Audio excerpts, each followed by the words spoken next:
Hola, buenas tardes, bienvenidas y bienvenidos a la presentación editorial de ¿A dónde va este tren? De Rodrigo Morlesín. Esta actividad forma parte del ciclo LIG y Más Allá de Filo Jóvenes.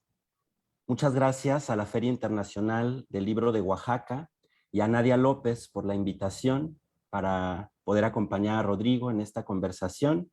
Muchas gracias también a todas las personas que siguen la transmisión por las redes sociales y muchas gracias, Rodrigo, por acompañarnos. Gracias a ustedes, gracias Rafa por estar conmigo para platicar y gracias a todas y todos los que nos ven. Bueno, para comenzar quisiera presentarles brevemente a Rodrigo Morlesín. Yo sé que él no necesita presentación, pero para mí es un gusto y un honor. Rodrigo Morlesín nació en la Ciudad de México en 1972. Es escritor, traductor, diseñador y experto en marketing y prensa. Ha colaborado en Ediciones SM y Editorial Océano de México como jefe de diseño, coordinador gráfico y en el área de marketing. Ha diseñado más de 300 libros, en su mayoría para niñas, niños y jóvenes. En 2016 publicó su primera novela, Elvis nunca se equivoca, ilustrada por Satoshi Kitamura, que ha tenido muchas ediciones en México, además de en Colombia, Turquía, China y Japón. En redes sociales es muy conocido por sus recomendaciones diarias en video, en libros encapsulados. Además, desde 2015 diseña las publicaciones de la oficina de la UNESCO en México. Su segunda novela, ¿A dónde va este tren?, ilustrada por Jonathan Farr, publicada por Editorial Planeta, es la que hoy nos convoca. Rodrigo, es un gusto y verdaderamente es un honor poder platicar contigo esta tarde sobre esta increíble novela, porque para mí este libro no es solo una novela, es un proyecto así enorme. El texto es increíble, la ilustración es increíble, el diseño es increíble, tiene 2 bandas sonoras, el book trailer es increíble. Mirando como todo este universo, se nota mucho, desde luego, tu oficio, tu experiencia, pero sobre todo tu amor por los libros, por la literatura infantil y juvenil y por las lectoras y los lectores. Muchas gracias, Rodrigo. Al contrario, muchísimas gracias.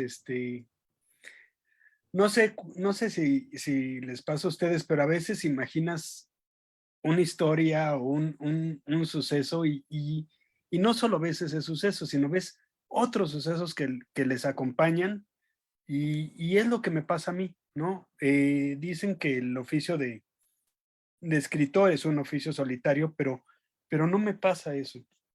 Siempre me gusta acompañarme y me gusta ver otros puntos de vista de lo que hago. En el caso de ¿A dónde va este tren? Bueno, está obviamente Jonathan Farr, que hizo unas ilustraciones impecables y muy propositivas de la historia, ¿no? De cómo veía la historia, pero también está Quique Ollarvides en el título, ¿no? El tipógrafo y diseñador. Está Roger Icaz y Mario Porras, que hicieron la música el soundtrack de la novela, ¿no? Habíamos caído en la cuarentena y yo estaba muy frustrado porque el libro que estaba a punto de salir se había detenido y no sabíamos para cuándo. Y platicando con Roger, nos habíamos reunido para una sesión de música. Íbamos a platicar de música y de las bandas que nos gustan. Él desde Quito, yo desde Ciudad de México, y terminamos sacando la idea de la música para este libro. Yo, la verdad es que soy muy afortunado por contar con gente que se anima y que tiene la misma idea de inventar cosas y de. O sea, yo no conocía libros novelas que trajeran su propio soundtrack, pero no me lo pensé por qué no existen, ¿no? Más bien, me gustó la idea de que fuera así. Invité a Quique Ollarvides, pero no son los únicos, ¿no? También está María José González, que es la editora de la novela y que le pone ojos desde otras partes y desde otras experiencias. Entonces, realmente el trabajo que yo hago es por amor a las historias, a los libros, pero que se desenvuelve en muchas cosas, ¿no? Lo más reciente que inventamos es el taller que vamos a dar al rato, a las 6 de la tarde, aquí en Filo, y que tiene que ver con la novela, pero eso otra cosa totalmente diferente, ¿no? Y inventamos unos antifaces de cuervo y una experiencia para llevarla del libro a las niñas y niños, y que ese, por ejemplo, ese proyecto lo estoy haciendo con AVE Studio MX, que son ingenieros de papel y que, bueno, es ingeniero de papel y que se nos ocurrió otra cosa, ¿no? Otra manera de plantear las historias. Y definitivamente no solo es un libro, es un proyecto bellísimo. Y pues yo quisiera preguntarte muchas cosas y me va a costar un poco ordenar, te pido disculpas desde el inicio, porque tiene como un montón de capas y hay diversas cosas. Por ejemplo, desde el título, que el título sea una pregunta y que además esta pregunta es muy especial porque es la pregunta que los personajes, pero también todas las lectoras y los lectores durante la lectura de la novela, es una pregunta que nos hacemos. ¿A dónde va este tren? ¿No? Recientemente leí una nota en la prensa donde se mencionaba que la idea para escribir esta novela, como ese primer momento en donde empiezas a imaginar una historia, a ti se te ocurrió mientras viajabas en el metro de la Ciudad de México escuchando una canción. ¿Podrías contarnos un poco al respecto? Sí, yo acababa de publicar Elvis, habíamos firmado, bueno, ni siquiera se había publicado, y ya traía la letra de esta canción, es Oh Children de Nick Cave, eh, y traía el estribillo dándome vueltas. Había estado yo en Planeta esa tarde viendo los pormenores de lo que iba a ser Elvis, la primera novela, y de repente iba yo en el metro y decía, es que un pedacito de esa letra habla de un tren y de unos niños y se me metió en la cabeza, pero tampoco quería sentarme a escribir inmediatamente, ¿no? No había salido un libro y yo ya estaba pensando en el siguiente, pero quería disfrutar la, em, pues la experiencia, ¿no? Quería disfrutar la experiencia de este primer libro y decidí esperarme, pero la pregunta estuvo siempre ahí, ¿no? ¿A dónde van esos niños en la canción? ¿Qué va a pasar con ellos? Y fue la manera en la que encontré y que se convirtió en otro libro. ¿A dónde va este tren? Nos cuenta la historia de Lisa, que es una chica de 10 años, y de su hermano Jim, que tiene 7 años. Y justo comienza en el momento en que su padre los lleva a abordar este tren, que además es un tren bien especial porque es un tren púrpura. Y ellos abordan el tren y el papá les dice, entraremos, ¿no? Aborden. Y empieza todo corrido por una serie de aventuras, ¿no?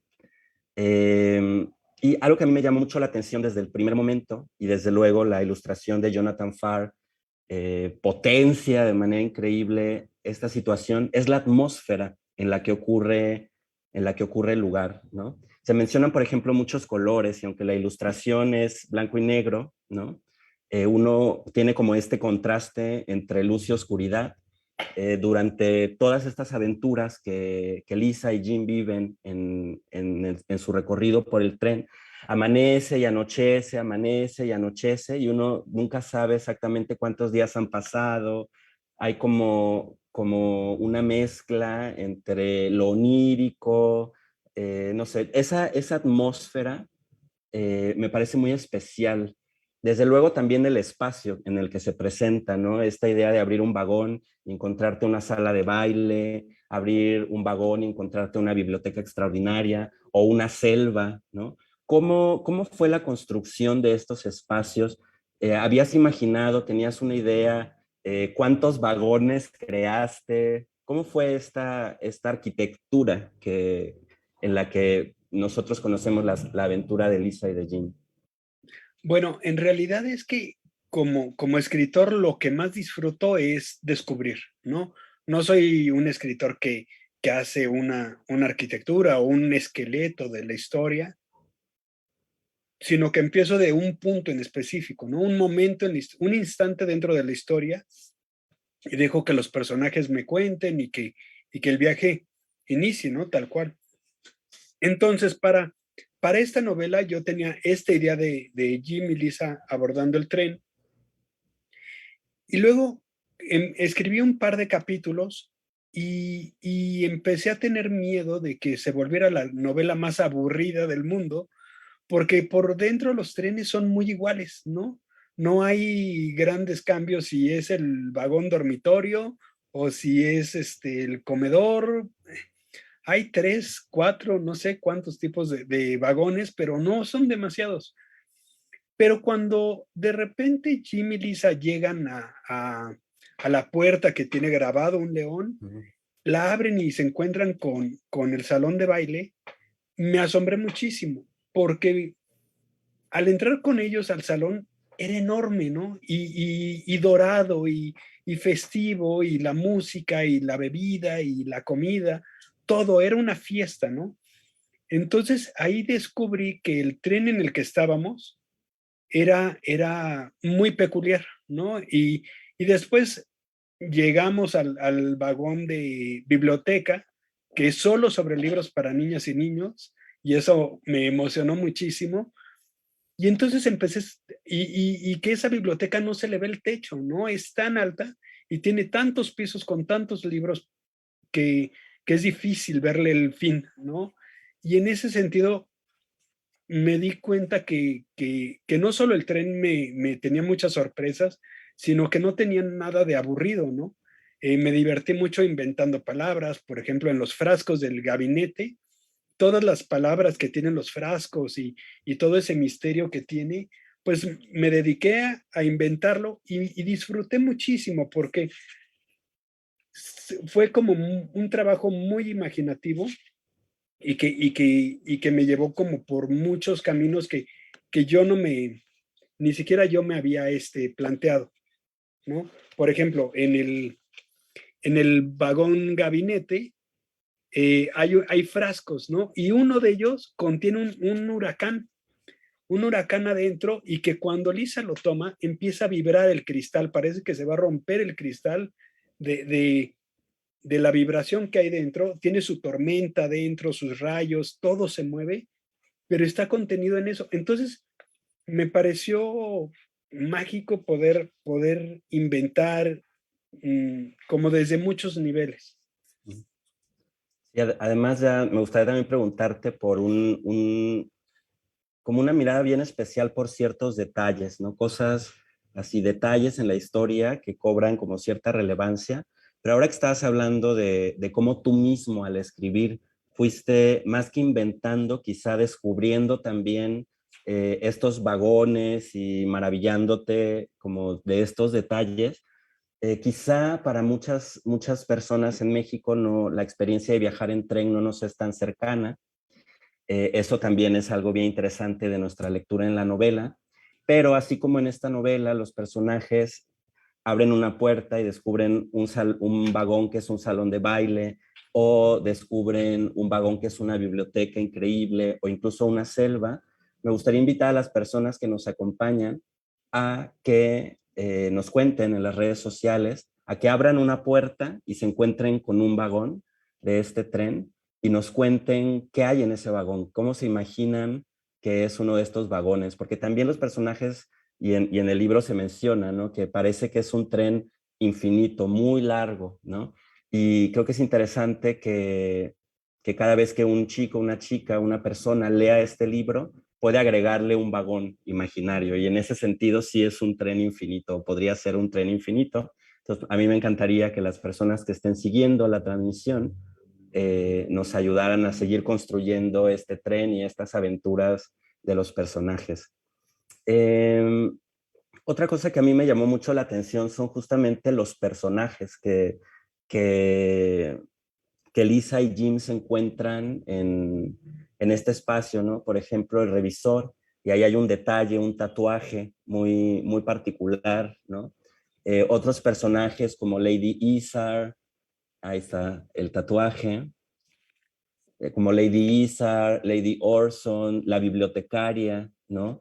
Que además se describe como una niña en el cuerpo de una mujer muy vieja, la señorita Dristy, la gatita, Starman, Monsieur Sawyer. Yo de repente empecé, algunos los puedo identificar y algunos no, entonces hice una investigación y me gustaría que nos hablara de estos personajes también, cómo fuiste incluyendo en la novela estos personajes excéntricos, misteriosos. Me gusta mucho también, por ejemplo, uno que me gustó mucho es Monsieur Sawyer, entonces me puse a investigar y tengo curiosidad por saber si está basado en Alexis Sawyer, pero bueno, cuéntanos un poquito de estos personajes. Qué listo eres.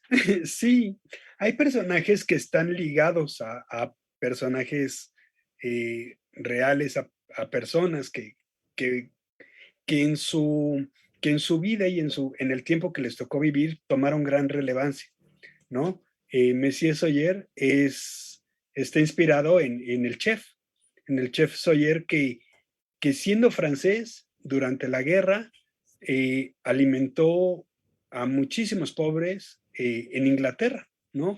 Eh, un hombre generoso y entregado a los que no tenían ni para comer.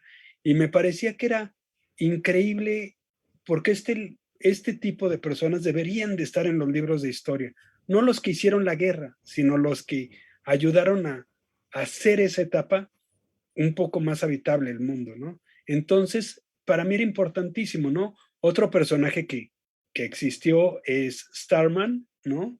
Y que es muy reconocible, es fácil de reconocer por el Sí, nombre, su por, peinado. por el peinado que justo, ¿no? Era parte de esos guiños que incluye Jonathan en la novela y que es un músico que murió hace poco, pero que también tenía una vida muy fuera de lo común.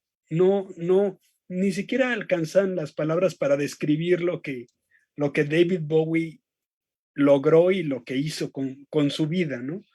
Eh, por ejemplo, hay un personaje que se llama Muri Rara, pero que si lo inviertes o si Haramuri.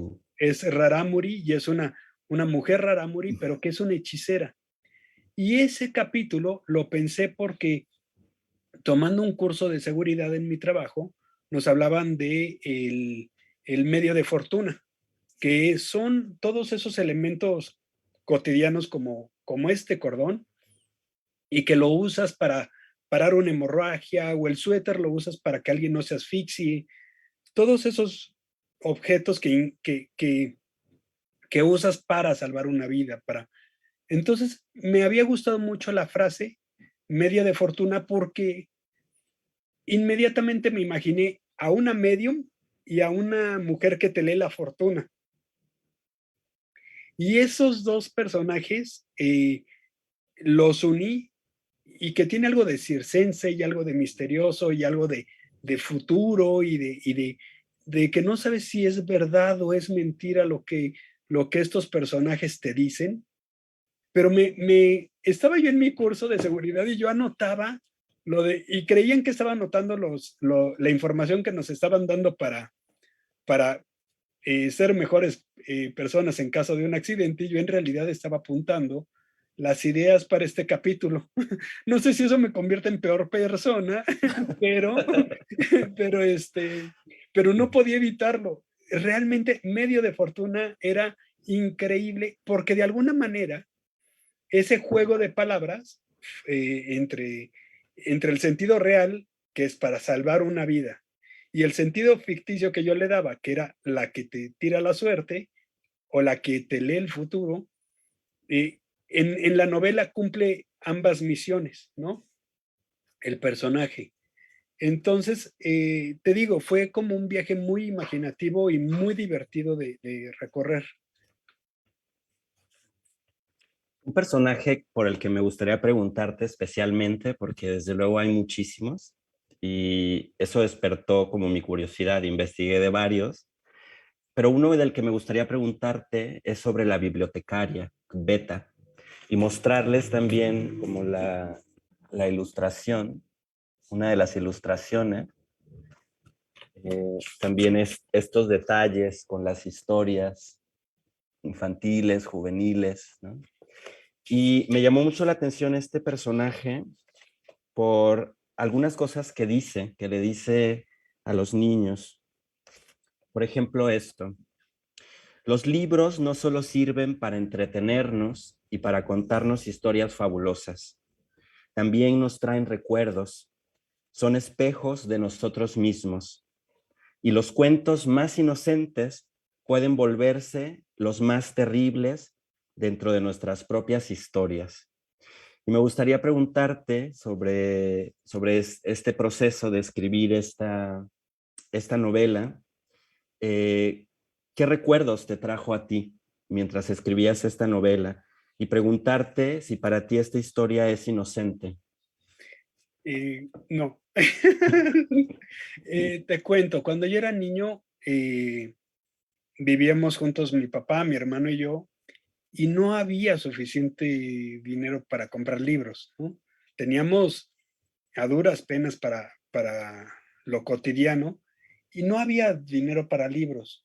Cuando crecí, y que empecé a trabajar, lo primero que hice fue irme a la librería y comprarme un montón de álbumes ilustrados, porque yo ya era diseñador, y fue una manera de encontrarme. Los libros que yo tenía cuando era niño eran los que pedían en la escuela, que afortunadamente eran buenos libros, ¿no? Gracias a mi profesor de español, leí Aura, leí los cuentos de Edgar Allan Poe, a Horacio Quiroga, ¿no? Leí a María, pero que ese no se lo agradezco porque me pareció muy aburrido, pero en realidad es que esta selección de libros, pues fueron los libros con los que me abrí paso. Y justo en la secundaria, cuando la vida y las hormonas y las decepciones de todo tipo, pues están a la orden del día. Entonces, de alguna manera, los libros se convirtieron en ese refugio, ¿no? Y que yo es algo que agradezco todos los días, ¿no? El que los libros, aunque suene cliché, pues te salvan la vida, te llevan a otras realidades. Y era justo lo que quería que ETA platicara, ¿no?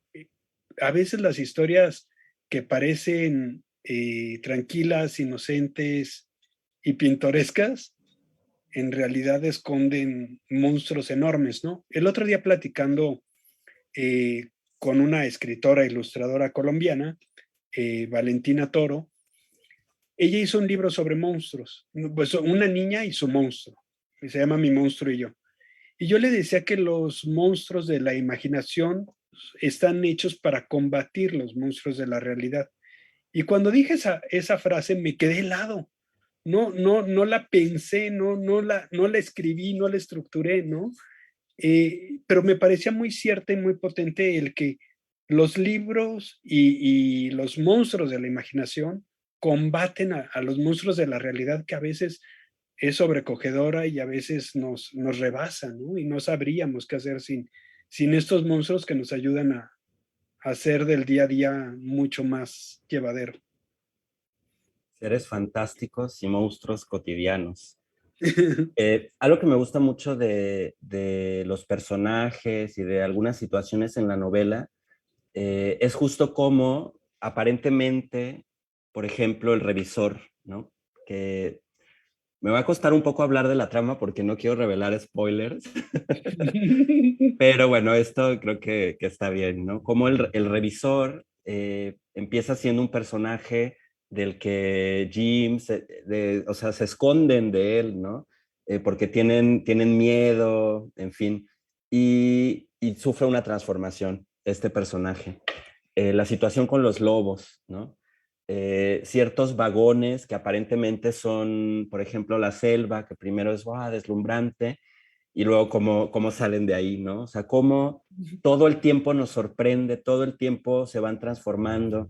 me impresiona mucho la brevedad de los capítulos, pero como la intensidad de la experiencia, como eso es algo que a mí como lector disfruto mucho, como no nada más sorprenderme con el final, que desde luego esta novela tiene uno de los finales más increíbles que yo he leído, pero todos los detalles, o sea, como que todo va transformándose. Incluso la relación de Lisa y Jim. A mí me conmovió mucho una escena en donde se enojan y Lisa le reclama a Jim y así en el mismo capítulo, prum, se reconcilian, o sea, como este movimiento, esta transformación, eh, me gustó mucho en general en la novela. Creo que cada capítulo, además los nombres de los capítulos, los escenarios en los que nos vamos a encontrar, nos van llevando como por ese universo, ¿no? Aunque sí también sentí cierta desesperación por querer saber a dónde va el tren, a dónde van a llegar. No sé, me gustaría preguntarte también un poco por esa estructura que entiendo que quizá durante la escritura del texto puedes ir descubriendo, puedes no tener muy claro, ¿no? Las historias a veces creo caminan siguen un curso que incluso los autores y las autoras no imaginan hasta después, ¿no? Pero ya para la elaboración del libro, para definir cuántos capítulos, y te lo pregunto porque sé que tú también te involucras mucho en ese proceso, que tú eres el diseñador, que a mí me gustaría mostrar algunas cosas que me sorprendieron mucho en el diseño del libro, pero ¿cómo fue ese proceso? ¿Tú sabías que íbamos a sentirnos así, que queríamos ya saber a dónde iba el tren? ¿Cómo fue ese proceso, ese juego con el diseño? Bueno, en realidad es que títulos, María José y yo trabajamos más de 15 títulos diferentes, ¿no? Pero este título, originalmente era era era de voz, ¿no? Era Jim preguntando: "Oiga, señor, ¿a dónde va este tren?". Era Jim, y yo cuando leo el título escucho a Jim preguntando: "Oiga, ¿a dónde va?", ¿no? Porque no tienen idea a dónde va, ¿no? Había muchísimos otros títulos, ahora ya no recuerdo cuáles, pero uno de los títulos está contenido dentro, pero si lo digo, echo a ¡Ah! perder todo. Pero uno de los títulos, que era mi favorito, está contenido dentro, y es en una conversación en la heladería. No, después de la heladería. Después de la heladería hay una conversación y sale el título, ¿no? Eh, en ese sentido, es que yo no puedo escribir si no veo lo que estoy escribiendo. Mm.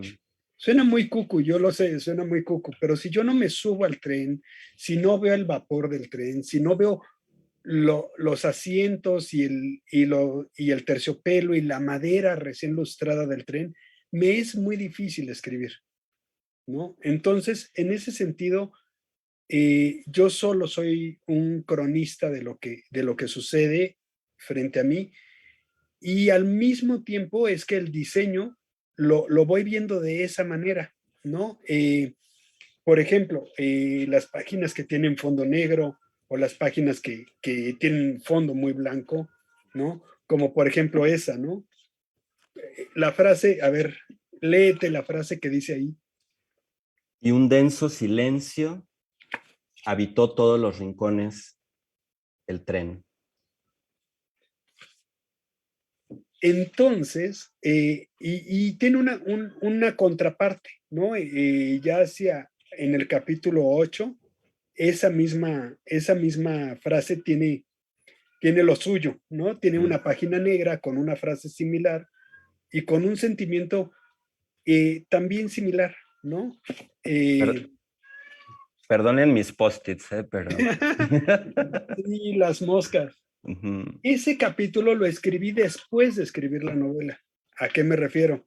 A que Jonathan Farr nos había entregado esta imagen como una propuesta de portada, pero llevaba la novela por otro sentido, una novela escolar, de aventura, de detectives, ¿no?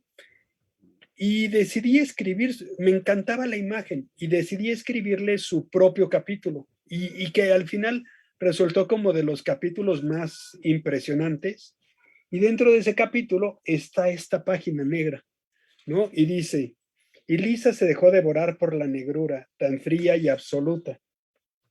Entonces, para mí el diseño gráfico es un narrador dentro de la historia, como lo es las ilustraciones, como lo es, son las palabras y como es la música, ¿no? Dentro de la novela. Una de las primeras imágenes que entregó Jonathan justo es la que tú dices, bueno, la que tú muestras, la de los lobos en el bosque. Y me encantó y supimos ahí en ese momento que esa era la técnica que queríamos seguir. En el diseño gráfico, esto es un error que merecería que me mandaran al patíbulo. Esta columna irregular, con muy pocas palabras por línea, apretada entre los árboles y los lobos, es un delito. ¿Y por qué lo hice? Bueno, pues justamente porque en esta persecución yo quería que los lectores tuvieran que leer rápido, Rápido. se vieran obligados a leer esa página rápido, pero al mismo tiempo sentirse como se sienten Jim y Lisa dentro de la novela, apretados, huyendo Sí. de los lobos. Entonces, en ese sentido, el diseño que hice del libro, en algunos momentos tiene una intención como muy fuerte, y que eso ya lo había yo hecho en mi primer libro, ¿no? En En Elvis nunca Elvis. se equivoca. Por ejemplo, en Elvis las páginas son azules, pero no son azules porque me guste el azul, son azules porque es uno de los colores que los perros pueden ver. Entonces yo quería que si Elvis narra su historia, tuviera yo la mínima cortesía de que pudiera ver su libro, ¿no? En ese ejercicio de imaginación. Pero, por ejemplo, en esta página, Elvis se encuentra metido en el lomo del libro. Esta idea es que el libro se convierte en una habitación y él está en el rincón de las dos paredes.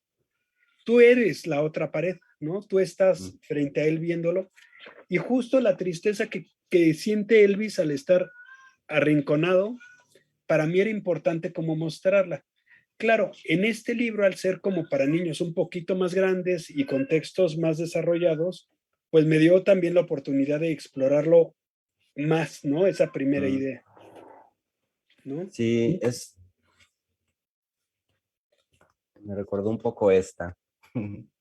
Sí, sí, sí, ¿no? Y por ejemplo, Mm. cuando Quique Yervides hace el título, yo le pongo este círculo con este contorno, que lo tenía yo en las páginas interiores y que es el marcador de los capítulos, pero que aquí toma una nueva relevancia porque se convierte en el sol. O sea, el lector está arriba del el sol, el cielo con las aves y el tren pasando por el bosque nevado, ¿no? Entonces, y cruzando, ¿no? De lado a lado el tren. Entonces, el libro está lleno de símbolos y quería que esos símbolos tuvieran fuerza, ¿no? Este también podría ser una perla que aparece dentro de la Mm. novela Ujú. y que tiene como su propia vida esa perla, ¿no? Tiene su porqué. Mm. No, Jonathan hizo un trabajo increíble con las ilustraciones, increíble. Esa manera de contar la Tienes historia razón. también fue muy buena. Ya, hablando de los capítulos, ¿cuál es tu capítulo favorito, el que más te gusta a ti? Y quisieras leernos un fragmento, yo quisiera escucharlo en tu voz. Es la primera vez que lo voy a leer en una presentación, ¿sabes? Este, que uno de mis capítulos favoritos es el de los lobos, justamente. A ver, veamos. Es el 10. Capítulo 10, los lobos. Habían pasado todo el día caminando por los vagones del tren. Iban, venían, descansaban y hasta se daban un tiempo para jugar a las escondidas, a adivinar canciones. El repertorio de Jim era corto y por eso Lisa siempre ganaba. A inventar historias graciosas. De pronto, el tren se detuvo. Ambos se asomaron por la ventana y vieron que se encontraban en una pequeña y vieja estación, tan vieja que parecía abandonada. Era curioso que el tren se detuviera, pues no había nadie esperándolo. Nadie bajaba y nadie subía. El vidrio se empañó con la respiración de Jim y Lisa comenzó a hacer dibujos con el dedo. ¡Mira!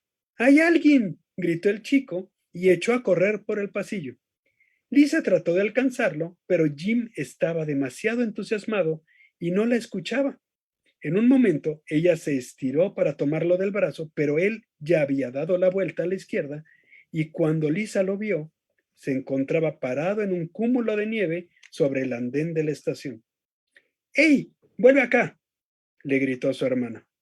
Pero Jim volvió a correr diciendo, ¡Vi a papá! Estaba parado junto a ese árbol. Al llegar, descubrieron que no había nadie.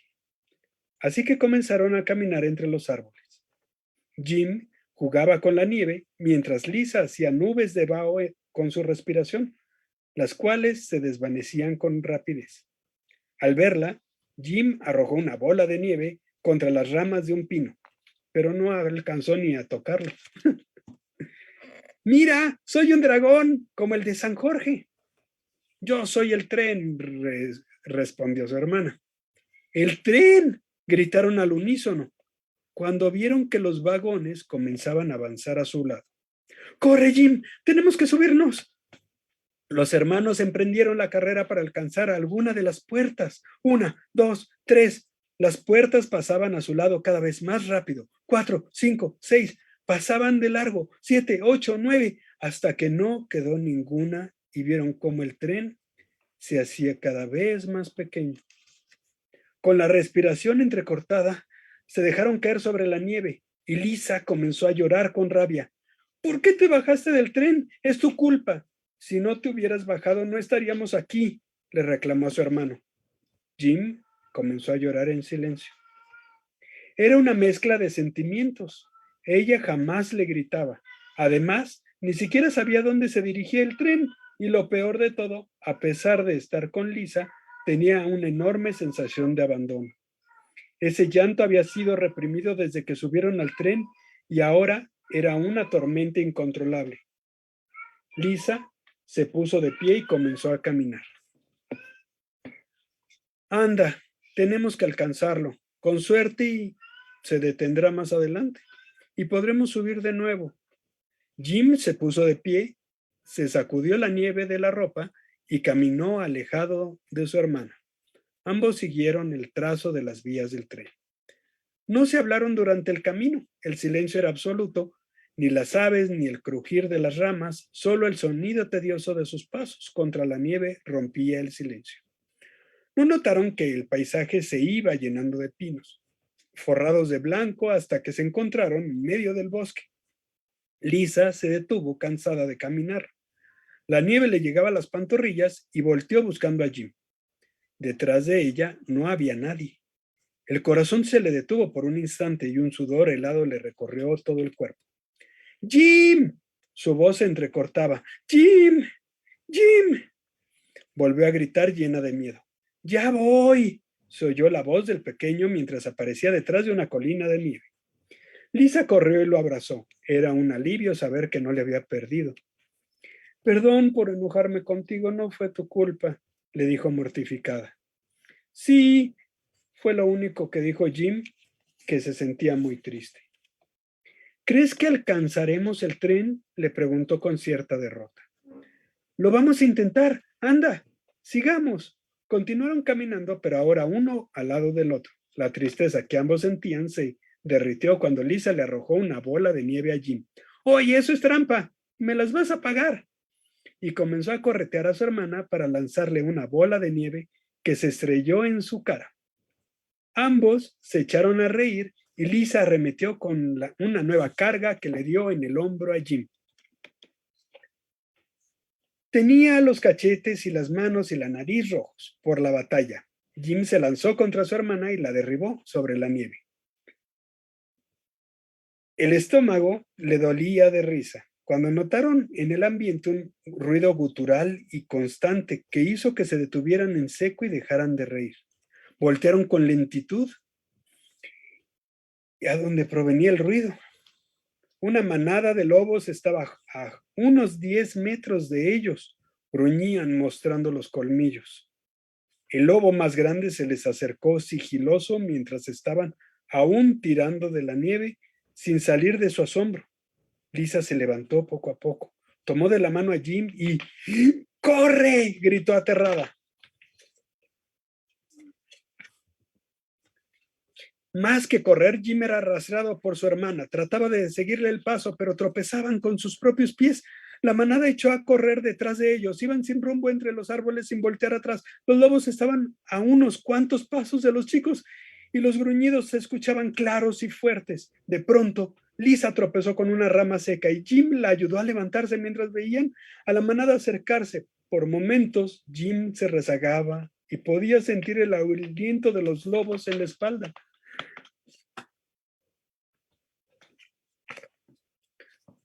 Fue una carrera larga que se sintió eterna. Cuando por fin se detuvieron para recuperar el aliento, se encontraban en el corazón del bosque.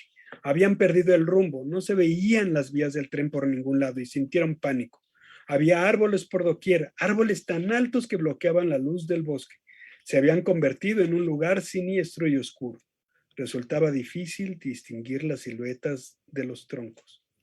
Se escuchaba toda clase de ruidos de animales, incluida su agitada respiración. Los sentidos de los chicos se agudizaron y notaron que habían dejado atrás a los lobos. ¿Los habrían perdido en el caprichoso laberinto del bosque? Jim entrecerró los ojos y buscó en la penumbra algún indicio de las fieras para cerciorarse de que ya no lo seguían, y descubrió que las huellas de la nieve se lo habían pasado de largo. ¿Cómo sucedió eso sin que se dieran cuenta? Siguió con la mirada hacia donde se dirigían. Parecía que se perdían en la colina abajo. Pero no, tras el enorme montículo de nieve, reaparecieron los lobos frente a ellos y a su lado derecho no tuvieron otra opción que echarse a correr, de nuevo, en dirección al oeste. Entre los árboles, uno tras otro, los chicos corrían para salvar sus vidas. Sentían las ramas rasguñar sus rostros y el golpeteo de sus pisadas iban sacudiendo la nieve por donde pasaban. Una parvada de cuervos se alejó volando, se posaron en las copas y mancharon la blancura del paisaje. Los corazones de los chicos resonaban, eran 2 tambores dando ritmo a la batalla. De repente, Lisa se detuvo en seco. Jim se le quedó viendo, sin entender, hasta que sintió un golpe extremadamente frío en todo el cuerpo. Habían caído a un río helado. Para cuando logró reaccionar, ella ya lo tomaba de la camisa y lo jalaba a la orilla. Lo bueno es que a su hermana el agua le llegaba a la cintura.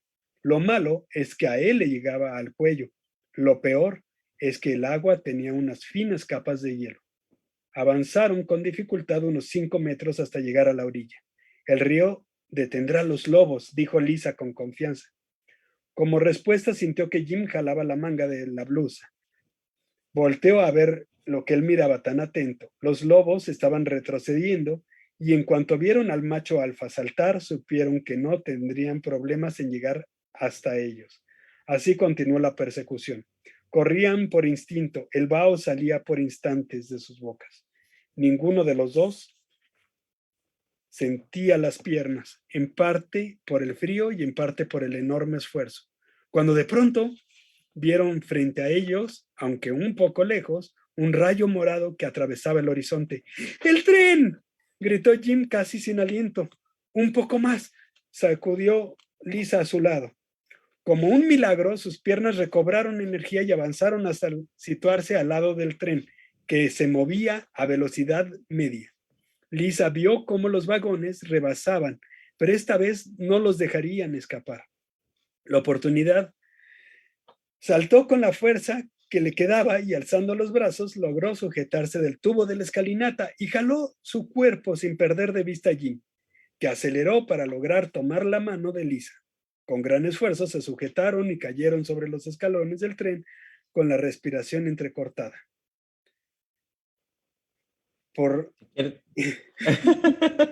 Si quieres podemos dejar ahí Sí, porque Justo en aparte esa agarré uno parte también. larguísimo. No sé por Sí. qué agarré uno larguísimo, pero es No, muy bueno, emocionante.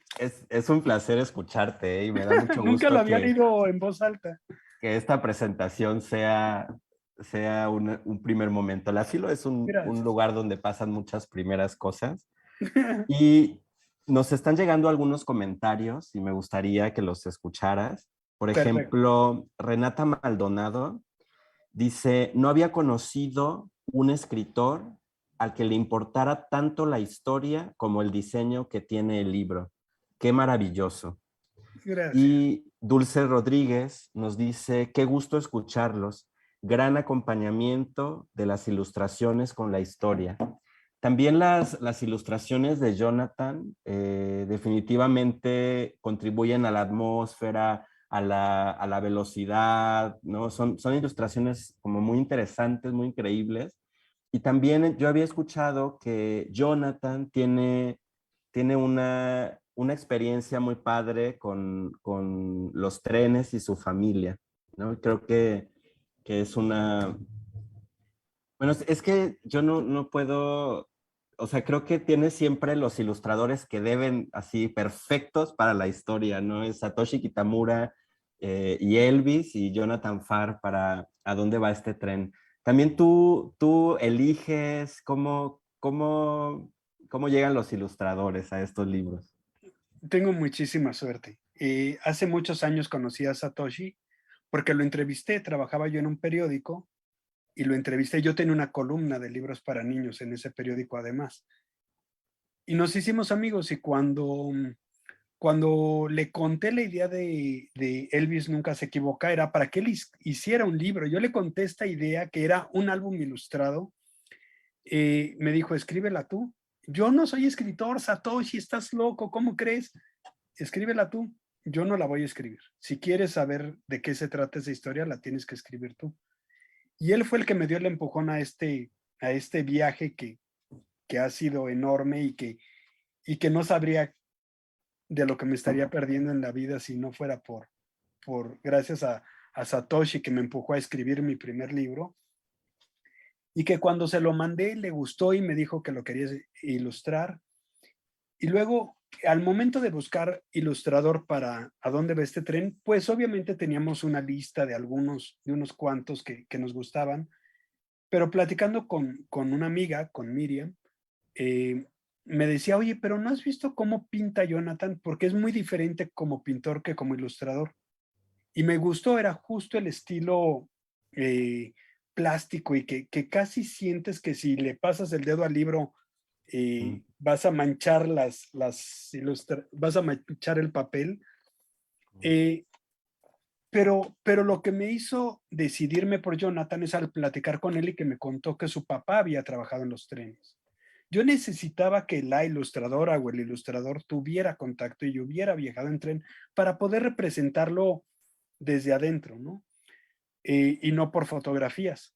La cosa es que Jonathan fue mucho más allá. Resultaba que su papá había trabajado en Inglaterra en los trenes y él viajaba todo el tiempo en tren cuando era niño y joven. Entonces, su conexión con los trenes era personal, era profunda, era de sangre, ¿no? Y ahí fue donde entendí que Jonathan era la persona perfecta para contar esta historia desde las imágenes. Sí, definitivamente. Y ahora que mencionas Inglaterra, también es algo que a mí eh, no lo asocié durante la lectura, pero ahora pienso, por ejemplo, en el universo de Harry Potter, del Hogwarts Express, como en toda esa estética, ¿no? Muy inglesa, de los trenes, de la magia. Eh, no sé, no lo había pensado. Sí, yo tampoco me había detenido a pensar en eso hasta que empecé a buscar ilustrador y que me encontré con Jim Kay o con muchos, ¿no? Y que todos eran europeos. La idea original y la historia corre como en diferentes momentos, ¿no? Aunque es una sola historia, dentro del tren sucede algo, pero fuera del tren hay otra historia sucediéndose, de la cual casi no se habla, sino al final, ¿no? Muy al principio hay un guiño a lo que sucede afuera del tren y que se ve por una ventana, ¿no?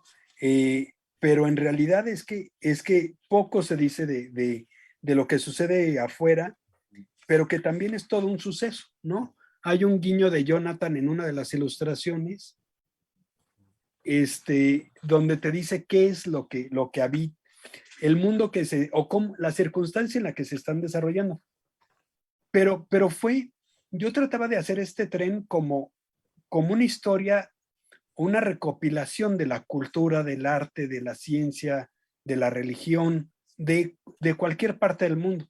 Entonces, por ejemplo, el piso de la biblioteca es como las mezquitas, ¿no? Las mezquitas con sus mosaicos que son arte y son matemáticas y son ciencia y geometría, que son increíbles. Entonces, la comida que hay en el banquete también es de muchas partes del mundo. Los libros que hay en la biblioteca son de todos lados. Incluso Jonathan en la biblioteca incluyó a Elvis. Elvis no está mencionado en la biblioteca, pero en las imágenes sí está Elvis, ¿no? Entonces me hizo mucha gracia de que incluyera a Peter Pan y a Elvis. Entonces, era un compendio de todo. Yo trabajo en la UNESCO y son temas que vemos todo el tiempo y que me gusta, es lo que me gusta de mi trabajo. La selva que está en la novela es el bosque tropical, ¿no? Y tomé animales de toda la franja del planeta del bosque tropical y los metí en un solo vagón, ¿no? Animales que nunca se han visto juntos, pues ahí los presentaba. Tiene mucho de lo que soy, mucho más de lo que me doy cuenta ahorita, toda la intención que puse ahí, y seguro iré descubriendo más cosas con el paso del tiempo, pero era eso, ¿no? Cómo el mundo podría estar habitado en un solo vagón de tren. Muy bien, muchas gracias, Rodrigo. Pues podríamos como cerrar con estas reflexiones. Pues yo quisiera invitar a todas las personas que nos están escuchando, seguramente algunas porque tú tienes unos seguidores así increíbles, ¿no? Uno se asoma por tus redes sociales y tienes mucha interacción también, que eso es bellísimo. Quisiera invitar a las personas que nos escuchan a acercarse a este bellísimo libro, que como hemos platicado, no es solo una novela, es un proyecto increíble, a que escuchen la música de Roger Icaza y de Mario Porras. Y no podemos terminar esta presentación sin preguntarte cuándo sale la segunda parte de Elvis. Ya te enteraste. Hace un rato, antes de empezar esta presentación, estuve platicando con María José, mi editora, y fue que ella terminó de leer el manuscrito de Elvis 2,